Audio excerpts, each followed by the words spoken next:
Getner Shabbos, Parshas Ntzov V'Yelech. So Parshas Ntzov V'Yelech is, Ntzov means standing, V'Yelech means going. So going or standing, like which one is it? And this year the Parshas go together. So, I think every year they go together, even when it's not a leap year, when it is a leap year. So, yeah, this year was a leap year, I believe. So Atan Nitzavim. So we're having over here. It says the parsha of the week. It is Chafei Elul, which is the day. Today is where tomorrow is Chafei Shabbos, which is it's the day that the world was created on. Chafei, and then Rosh Hashanah was Adam was created on, and it's the Shabbos before Rosh Hashanah. There's a lot of stuff happening over here. There's a lot of stuff happening, and if you're paying attention and being mindful to the level of matter you're operating from and through, which means that if you're in a lighter matter, you're more ruach and more spirit, more in the spiritual. So you're lighter. So if you're lighter, then noticing that the heaviness that's going on, and as the stuff is moving and shifting, coming down to the last bit of oil that's here for the year, instead of looking at it as hardship, it turns into a gevuris. It turns into a facilitation. What is really the gevuris? As I'm becoming mindful of the gevuris, I'm feeling it's releasing. It's here to Faram Taka. Faram Taka, which means that the squeeze is just there to when you want to clean the potting, you need to rub into the potting. You have to apply some extra weight to it, extra pressure. So too, it's applying extra pressure. So the cleaning is starting. The cleaning is in process. So so what are we talking about? We're talking about where the neshama comes. It starts off as a neshama, a thought. It starts off as a thought. All about mashava. A thought, just be mizbana for a second. What the level, the refinement of the neshama of a thought is. What's a thought? How light of a vibration is a thought compared to a heavier thought and an emotional thought, something that comes into the body already, and then action. So this one, it started as a thought, and then it came exactly as that. It started coming down until it turned into a place of where it needs to express itself through a place of action, a place of physical. This thing that comes from all the way up there from Olam HaMachshava now needs to express itself to a physical, and the best it can do. And it's like he can scream A, and the body's answer is B, and there's nothing you can do about it. That's the best way they can communicate. It comes from panam b'panam, from ach ba'ach to panam b'panam, back to back, to face, to to a Rosh Tevis, to a tziruf, to a gematria, like two numbers that match. They meet in a vibration. So the neshama and the body are like two numbers that match, and he's saying one thing. He has a beautiful, let's say, thin sound and very soothing, and the best way that this can express itself, it goes from a violin to a trumpet. Something like, how does a trumpet make a sound to imitate the violin? The violin can be as soft as it wants, but it's going to come out from the trumpet. It's going to come out very heavy and very bass all the way at the bottom. So too is the body compared, the guf compared to the neshama. So this thing is coming down, and as it comes down, every level it comes down, it takes on more matter, more heavier matter, and more physical, and it goes to different realms, different levels, and comes all the way down. It makes its way down here to Olam Asiyah. We're dealing with the real heavy stuff, like we're moving through a fanam, bricks and blocks, and coming from a place of absolute ruach.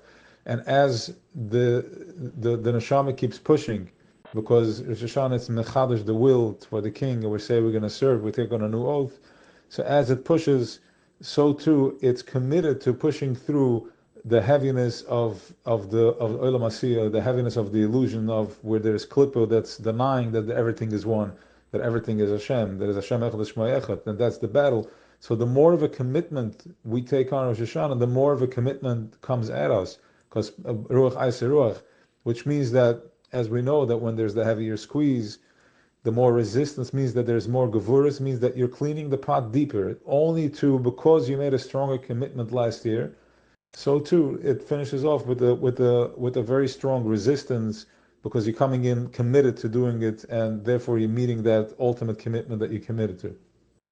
And now we need to, dissolve it. And this is what's happening right now as we're going down to the end.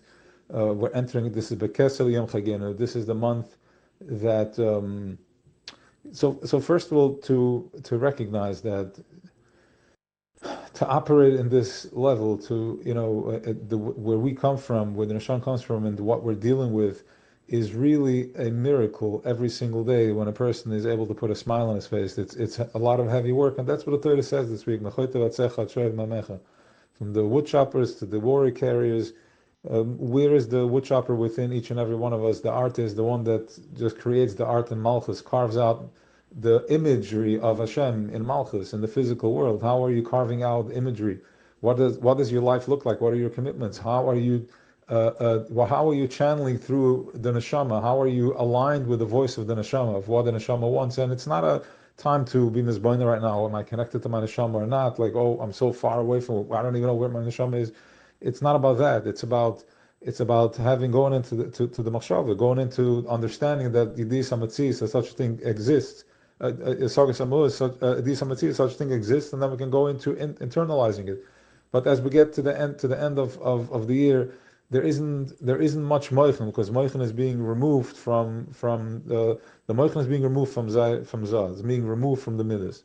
That's the nasira. It's being removed. So we're going into kind of like a dermita. It's already, the brain is already not moving so quick. It's going into more of a place of stillness, because there's not much to work with. So it goes into the place of stillness. It's going to stand, and it's going to stand the front for judgment. And there is Bekesel Yom Chagenu, which is the month that we do not bench the month this month. We do not bench the month. So what does it mean we're not bench this month? Remember that everything has to be in relationship with something. If somebody is anger comes at him, you can reply to anger. If somebody's happy, you can't be angry at him. Eventually you're going to have to just drop it, because the person is just happy.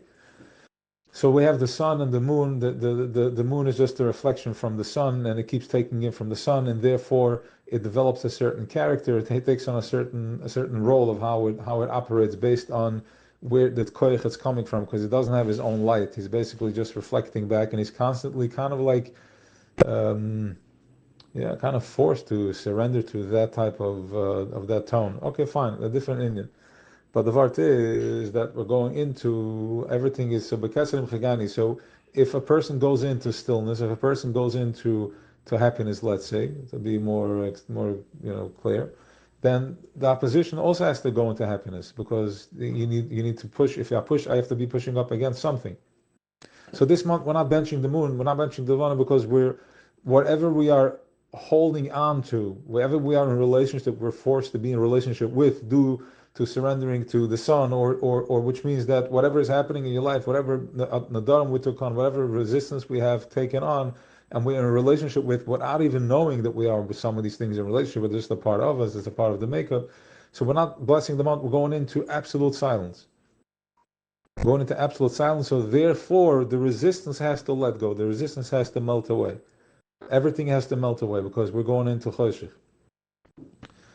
So too, the nimshul is that we're receiving from this light that created us, from Eibishter. We're receiving from that light that's holding us in place, and therefore, while it's holding us in place with the utmost compassion, but once one gets tangled up in a twist, and he gets fatangled, and he's not flowing properly, listening with a clear channel to the neshama, there's no way out, because the force keeps pushing. The oil keeps giving, because it's mul racham, keeps giving, and if it keeps giving, I don't have a chance to stop for a second and take a deep breath. I keep running. I'm never going into Shabbos. I always move. So this chesed, it turns out to be, once it's twisted, it turns out to work against us. So what does it do with chesed? Once again, with the utmost kindness, we're going into a massive tzimtzum, where we're stopping this flow, we're stopping the light, and it looks like very strong gevuras. But really, what's happening over here is that we're going into all the way to the Nakuda. We're going into where we have an opportunity to let go, and that is the tshuva. Tshuva means going back, coming back home. Tshuva means going back home. Forget about forgiving yourself and forgiveness. All that is like, it's mamash irrelevant. It's still Legos. We're talking here about stepping into the oil, stepping into the oil, stepping into the possibility, stepping into the kesed, the ratzon, stepping into what is the neshama saying? What does it sound like? What does it want? What do I want? What are we going into? What am I creating? What am I taking responsibility for? So we're letting go. We're going into, as we're letting go, we're going into slichas. Slichas, what is slichas? What are we saying? It's not really asking for forgiveness. Slichas is not that. Slichas is a debate. It's more of like it's a relationship. It's a very deep relationship where it goes into ruach. We're going into ruach kalbasa, yuva kalbasa, l'shtavos lefanecha. It talks about the slichas is full with the ruach, with the spirit, going into the level of the spirit of the neshama, where when it's bekesser, when the moon is out, there's no light. We're going into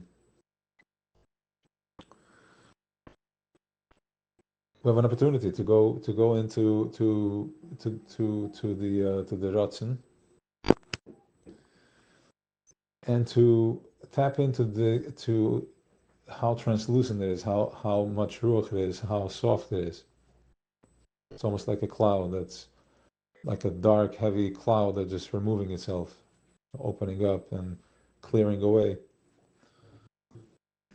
as we're going into slichas. And the slichas is where we talk our way back from Olam Asiyah into the Mitzvah. It's like kind of like a bedtime story. Like we're talking ourselves into back to, it's okay, you're amazing, you're good, you love us, and we're nothing compared to you, we're like dust, and all that, and so on and so forth, until we stand in front of the moment, which is called the Yom Hadin. Right? Once again, only chesed can come from that place. Only chesed, only goodness. It can't do anything else. The only other thing that it's dealing with is our position. So fine, he created Noira Lila.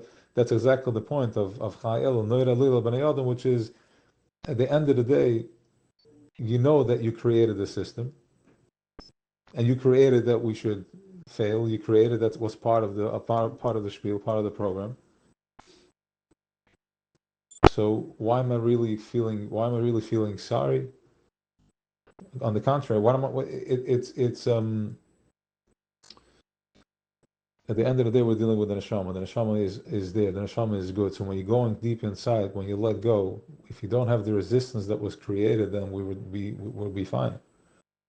So that's the slichas. That's the part of going from looking for forgiveness for self to stepping into to the power of the yes, of what do I want, the power of the ratzon, tapping into his ratzon. There's a lot of things that he's in everything, but his ratzon is where we find the chesed.